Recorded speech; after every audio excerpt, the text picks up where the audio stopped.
মা চামুণ্ডা আজি আমি বিবাহৰ ক্ষেত্ৰত যেতিয়া মানুহৰ কুণ্ডলী মিলন কৰা হয় দৰা আৰু কইনাৰ যেতিয়া জুতক মিলন কৰোৱা হয় বা কুণ্ডলী মিলন কৰোৱা হয় বা কুণ্ডলী মেচিং কৰোৱা হয় তেনেকুৱা অৱস্থাত আমি এটা ভকুত বুলি বস্তু পাম সেই ভকুত দুখটোৰ বিষয়ে অলৰেডি মোৰ ভিডিঅ' বনোৱা আছে তথাপি মই আকৌ এবাৰ আপোনালোকক হেতু বহুতে বুজি নেপালে হয়তো মই বুজাই দিবলৈ আপোনালোকক চেষ্টা কৰিম ভকুত বস্তুটো নামটো হৈছে ভকুত কিন্তু ভকুত বুলি আপোনালোকে ইমান ক্ৰিটিকেলত যাব নালাগে আপোনালোকে বুজি ল'ব যে এটো ৰাখিৰ লগত জড়িত এটা বস্তু ভকুতটো ৰাখিৰ লগত জড়িত এটা বস্তু যেনেকে গ্ৰহ মৈত্ৰী মানে হৈছে হেতু সম্পূৰ্ণ ৰাখিৰ লগত জড়িত এই ভকুতটো ঠিক তেনেকৈ ৰাখিৰ লগত জড়িত এটা সমস্যা যিটো নেকি ভকুত দুখ নামে জনাজাত আৰু এই ভকুত দুখটো যেতিয়া উৎপন্ন হয় তেতিয়া দৰা আৰু কইনাৰ জীৱনটো যেতিয়া আগবাঢ়ি যাওঁতে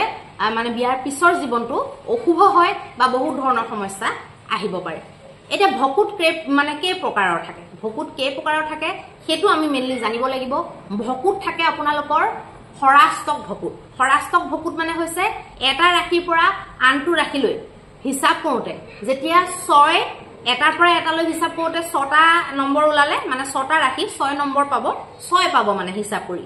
আৰু সেই জিতুৰ পৰা জিতুলৈ আপুনি হিসাব কৰোতে 6 পালে আকৌ সেই 6 যত পালে তাৰ পৰা আপুনি সেই জিতুৰ পৰা আপুনি হিসাব কৰিছিলে জিতুৰ পৰা হিসাব কৰোতে 6 পাইছিলে হেতুলৈ যদি সেই লাষ্টৰ ৰাখিটোৰ পৰা হিসাব কৰে তেতিয়া হলে 8 পাব হিসাবত 8 আহিব হেতু হৰাষ্টক বুলি কয় হৰাষ্টক মানে 6 আৰু 8 সৰাষ্টক ভকুত বুলি কয় হৰাষ্টক ভকুতটো আপোনালোকৰ মোৰ প্ৰনাউন্সিয়েচন বিলাক হিন্দীত আহিব পাৰে দেই হে বুলি মই হিন্দী ভাষী নহয় মই মানে হিন্দীত মেজৰ লৈ পেলাই মই মাষ্টাৰ ডিগ্ৰী কৰা হেকাৰণে মোৰ হিন্দী প্ৰনাউন্সিয়েচন আহিব পাৰে হেতুত আপোনালোকে একো ভুল নুবুজিব বা আপোনালোকে হেতুত মান্য কৰিব বেয়া নাপাব সেই ভকুতটো যেতিয়া আমাৰ হৰাষ্টক ভকুতটো হয় তেতিয়া প্ৰবলেমছ বেলেগ আহে আৰু দুই দ্বাদশ যেতিয়া ভকুতটো হয় দুই দ্বাদশ ভকুত কেতিয়া হয় আকৌ এটা পৰা ৰাখিৰ পৰা এটালৈ যেতিয়া হিসাব কৰা যায় এতিয়া ধৰি লওক ফৰ এক্সাম্পল মেখৰ পৰা বৃষলৈ মেখ আৰু বৃষ আমি এক পালো হিসাব কৰি মানে এটা ৰাখি সেই এটা ৰাখি যেতিয়া আপুনি পাব তেতিয়া আপুনি বৃষৰ পৰা আকৌ যেতিয়া আপুনি উল্টাকে মেখলৈ হিসাব কৰিব তেতিয়া আপুনি পাব 12 নম্বৰ এটু দুই দ্বাদশ ভকুত বুলি কয় দুই দ্বাদশ মানে 2 আৰু 12 যেতিয়া আহে এটু দুই দ্বাদশ ভকুত বুলি কয় এটু ধন হানি ভকুত বুলিও কোৱা হয় আৰু যেটো হৰাষ্টক ভকুতটো হেতু মানে স্বাস্থ্য হানি বা ভাগ্য হানি বা মানে ধৰক এক্সিডেন্ট হোৱা নৰমাল ভাষাত ধৰক ভাগ্যৰ ডাঙৰকে কিবা ভাগ্যৰ ক্ষতি হৈ গল এজনৰ বেমাৰ হৈ গল মানে বিয়াৰ পিছত এক্সিডেন্ট হৈ গল তেনেকুৱা ধৰণৰ ফল কথন বিলাক এটুৰ পৰা আমি ভাবিব পাৰো আৰু এটা আছে নৱম পঞ্চম ভকুতত এটা ৰাখিৰ পৰা আনটা ৰাখিলে হিসাব কৰোতে এটাৰ পৰা এটালৈ 5 নম্বৰ ওলাব আৰু ইটোৰ পৰা ইটোলৈ হিসাব কৰোতে 9 নম্বৰ ওলাব হেতু নৱম পঞ্চম ভকুত বুলি কয় নৱম পঞ্চম ভকুত হলে সন্তান উৎপত্তি কৰাত প্ৰবলেম হয় বুলি শাস্ত্ৰকৰ্তাই কৈছে কিন্তু নৱম পঞ্চম ভকুতৰ ক্ষেত্ৰত এটা কাট কি আছে নৱম পঞ্চম ভকুতত যদি ভকুতটো যদি মিত্ৰ মানে বন্ধু যদি হয় দুইটা ৰাখি যি দুটা নেকি নৱম আৰু পঞ্চম ভকুত উৎপন্ন হৈছে কিন্তু দুইটা যদি মিত্ৰ ৰাখি হয় তেতিয়া হলে ইমান চিন্তা কৰিবলগীয়া নাথাকে বাকি বিলাক প্যাৰামিটাৰ যদি ভালকে মিলি থাকে তেতিয়া হলে আমি সেই ভকুতটো অকমান নজৰ আন্দাজ কৰি পেলাই আমি বিয়াৰ কথা ভাবিব পাৰো বা বেলেগ ভকুত গিটাৰ ক্ষেত্ৰটো মিত্ৰ ভকুত যদি হয় মানে বন্ধু ভকুত যদি হয় হৰাষ্টকতে হওক বা দুই দ্বাদশতে হওক তেতিয়া অকনমান প্ৰভাৱটো তাৰ কমি যায় কিন্তু মই এনেকুৱাও কুণ্ডলী দেখিছো যত নেকি মিত্ৰ ভকুত ওলাইছে কিন্তু তাতো প্ৰবলেম সৃষ্টি হৈছে গতিকে সেইবিলাক বস্তু বহুত গুৰুত্ব দিবলগীয়া আমাৰ এই তিনিটা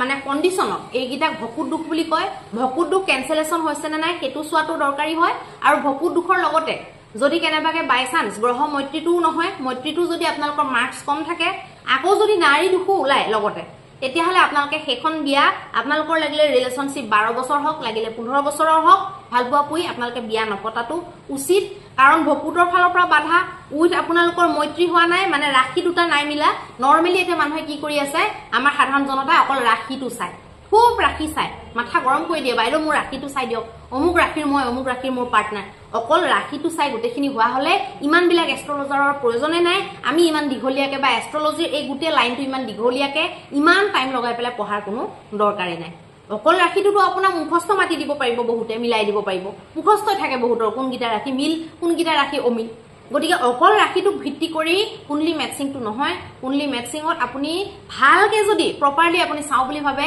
100তকৈ ওপৰ ফৰ্মুলা আপোনাৰ তাত এপ্লাই কৰিবলগীয়া হয় আৰু চাব লগা হয় কিন্তু তেনেকে চাবলে কাৰণে মানুহজনক সেইমতে খৰচটো দিব পাৰিব লাগে কাৰণ যদি আপোনাৰ 100টা ফৰ্মুলা এপ্লাই কৰি যদি চাবলগীয়া হয় মানুহজনক 2-3 দিন লাগিব চাবলে 2-3 দিন জোৰা কষ্টটো কৰাৰ কাৰণে কোনোবাই জানো পাৰিশ্ৰমিক দিব অসমত মানুহে নিদিয়ে অসমৰ বাহিৰত দিয়ে অসমত মানুহে টান পাই দিবলে গতিকে তেনেকুৱা ধৰণৰ কথা অকল ৰাশিটো মিলাই যদি আপোনালোকে বিয়া কৰাম বুলি ভাবিছে তেতিয়াহলে আপোনালোকে গুগলত চাই লব কোনটো ৰাশিৰ লগত কোনটো ৰাশি মিলে কিয় আপোনালোকে এষ্ট্ৰলজাৰৰ ওচৰত পইচা খৰচ কৰিব লাগে সেইবিলাক সৰুসুৰা ডিটেইলছটো আজিকালি গুগলে উলিয়াই দিয়ে আৰু গুগলত যদি আপোনালোকে চাই কৰিম বুলি ভাবিছে তেতিয়াহলে এষ্ট্ৰলজিটো আপোনালোকে নিজৰ জীৱনৰ পৰা ডিলিট মাৰি দিয়ক তেনেকুৱা এষ্ট্ৰলজি চাই পেলাই লাভ নাই তেনেকুৱা এষ্ট্ৰলজি আপোনালোকে যেহেতু ফলো ভালকে কৰা নাই ফলো কৰি লাভ নাই মানে গতিকে অনলি ৰাশি মিলাই পেলাই কেতিয়াও নিজৰ জোৰা মিলন কৰিবলৈ নাহিব এটো একদম 100% বহুত ডাঙৰ এটো ভুল হয় আপোনালোকৰ অকল ৰাশি মিলাই পেলাই জোৰা কেতিয়াও নিমিলে আৰু নিমিলাব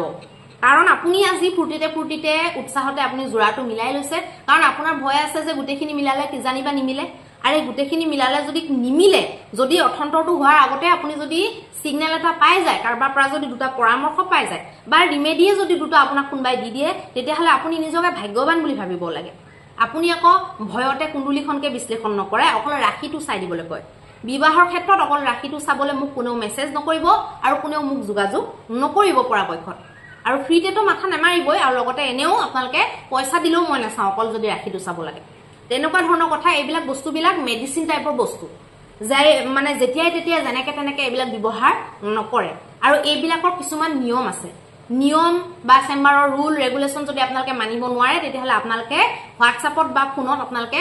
সময় খৰচ নকৰিব আমাৰ মূল্যবান সময় খৰচ নকৰিব আপোনালোকৰটো ফ্ৰী সময় হেকাৰণে ফোন কৰি আংমাং কথা আপোনালোকে অদৰকাৰী কথা কৈ থাকিব পাৰে মানুহক ডিস্টাৰ্ব দি থাকিব পাৰে কিন্তু আমাৰ তেনেকুৱা ফ্ৰী সময় নাই হেতু কথাত সদায় ধ্যান ৰাখিব পইচা যদি দিব পাৰে ফ্ৰী পে কৰি যদি দেখাব পাৰে আপোনালোকে যদি গম পায় বলে চেম্বাৰ হয় এখন পইচা দিহে দেখাব লাগিব সেই বস্তুটো যেতিয়া গম পাব তেতিয়াহে আপোনালোকে যোগাযোগ কৰিব নহলে আপোনালোকে নকৰিব কাৰণ ইয়াত সময় খৰচ হয় সময় বহুত ডাঙৰ বস্তু আমাৰ কাৰণে সময় অমূল্য ধন সময়ৰ টিকনিডাল সদায় আগফালে এইবিলাক এলপি স্কুলত পোৱা কথা এতিয়া শিকাবলগীয়া কথা নহয় গতিকে এই ভকুতটো যেতিয়া থাকে ভকুতটো অকল থাকি যদি ভকুত কেনসেলেশন হৈ যায় তেতিয়াহলে আপোনালোকে ভাবিব পাৰে বিয়া কথা অন্যথা আপোনালোকে ভকুতৰ লগত যদি বাইচান্স যদি নাৰী নাই মিলা বা আকৌ যদি মৈত্ৰীও নাই হয় তেতিয়াহলে আপোনালোকে বিয়াৰ কথা একেবাৰে নাভাবিব অৱশ্যে সম্পূৰ্ণ কুণ্ডলী বিশ্লেষণ নকৰাকে কোনেও আপোনাক ক'ব নোৱাৰে যে বিয়া পাতিব পাৰিব নে নোৱাৰিব তথাপি মই আপোনালোকক এটা সিগনেল দিলো বহুত বিলাক মানে আজিকালি মানে কি কৰিম আৰু নিজকে বহুত জনা বুলি ভাবা বহুতো মানুহে আজিকালি সফটৱেৰত চাই তো তেওঁলোকৰ কাৰণেও মই অকনমান কৈ দিলো কাৰণ আপোনালোকে যেতিয়া নিজৰ জীৱনটো ইমান বিলাক বিদ্বান থাকুতে যাক নেকি পইচা দিলে আপোনালোকে কামটো কৰি ল'ব পাৰে এনেকুৱা বিদ্বান থাকুতে আপোনালোকে নিজে যেটো বস্তুৰ এবিসি অ ক খ একো নাজানে হেতু বস্তু আপোনালোকে সফটৱেৰ এটা ভৰসাত আজিকালি আপোনালোকে চাবলৈ চেষ্টা কৰে পইচাটো বস্তুৰ জগত আৰে যেতিয়া এটা ৰিলেশন বেয়া হয় দুটা বংশ তেহেজ হৈ যায় কোৰ্টত যাওঁতে কিমান বছৰ কিমান হাজাৰ লাখ টকা খৰচ হয় কোনো তাৰ হিসাব নাথাকে কিন্তু সেই বস্তুটোৰ মানে আগত মানুহে মানে টকা 100 খৰচ কৰিবলে টকা 500,000 খৰচ কৰিবলে মানুহে বহুত ভয় কৰে কিন্তু পিছত 5 লাখ 10 লাখ 15 লাখ সেটেলমেন্টত দি দিব তেনেকুৱা ধৰণৰ কথা এইবিলাক শুনিবলে মই খুব ক্লিয়াৰলি কথাবিলাক কওঁ একদম ওপেনলি কওঁ কিন্তু কথাবিলাক শুনিবলে বেয়া কিটা লাগিব পাৰে কিন্তু একদম 100% সঁচা কথা ৰাখিটো চাই দিয়ক বুলি মই অনুগ্ৰহ কৰিছো মেছেজ মোক নিদিব কমেন্টটো নিদিব আৰু ইউটিউবত কিছুমানে কমেন্ট দিয়ে মই তেওঁলোককো কওঁ আপোনালোকৰ যদি জীৱনত সঁচাকে সমস্যা হৈ আছে একদম একচুয়ালি যদি সমস্যা হৈ আছে আপোনালোকে এপয়েন্টমেন্ট লোৱাৰ নম্বৰত আপোনালোকে যোগাযোগ কৰি এপয়েন্টমেন্ট ল'ব আৰু কমেন্টত খুদি থাকিলে জানিব আৰু যে সেইজনৰ ইমান এটা সমস্যা হোৱা নাই জাস্ট জানিব বিচাৰিছে মানে তেখেতে বৰ বিমূৰত পৰা নাই বিপাঙত পৰা নাই বিশেষ সমস্যা তেখেতৰ হোৱা নাই বিশেষ সমস্যা নাই হোৱা কাৰণে তো যোগাযোগ কৰা নাই বিশেষ সমস্যা যাৰ যাৰ হৈছে হিটো লাইন পাতি থাকে দিনে ৰাতি হয় না নহয় গতিকে এইবিলাক কথা ভাবিবলগীয়া ভকুতটো গুৰুত্ব দিব ভকুত কেনেকুৱাটো ভকুত বুলি কয় এটো মই কৈ দিলো 6 আৰু 8 যদি উলাই হিসাব কৰোতে 2 আৰু 12 যদি উলাই এফালে 9 আৰু 5 যদি উলাই এটো আপোনালোকে ৰাখি কিটা হিসাব কৰিলে গম পাব বহুত টান কথা নহয় আৰু 2 আৰু দ্বাদশ বুলি কলে 2 মানে 2 দ্বাদশ মানে 12 সবে জানিব লাগে দ্বাদশী তিথি যে দ্বাদশী মানেটো গম পায় হেতু যে 12 নম্বৰ তিথি তেনেকে দ্বাদশ মানে 12 বুলি বুজিব লাগে গতিকে এটো ভিডিওটো ভাল লাগিলে শেয়াৰ কৰিব সাবস্ক্ৰাইব কৰিব ফেসবুকত চাই থকা সকলে ফলো কৰি দিব এটা লাইকে আমাৰ উৎসাহ বৰ্ধন কৰে চেনেলটোক যদি দৰকাৰী বুলি ভাবিছে তেতিয়াহে আমাৰ চেনেলটোৰ লগত জড়িত হ'ব যিবিলাকে অদৰকাৰী কমেন্ট দিবলৈ আহে তেওঁলোকে আমাৰ চেনেলৰ পৰা আঁতৰি থাকিব ধন্যবাদ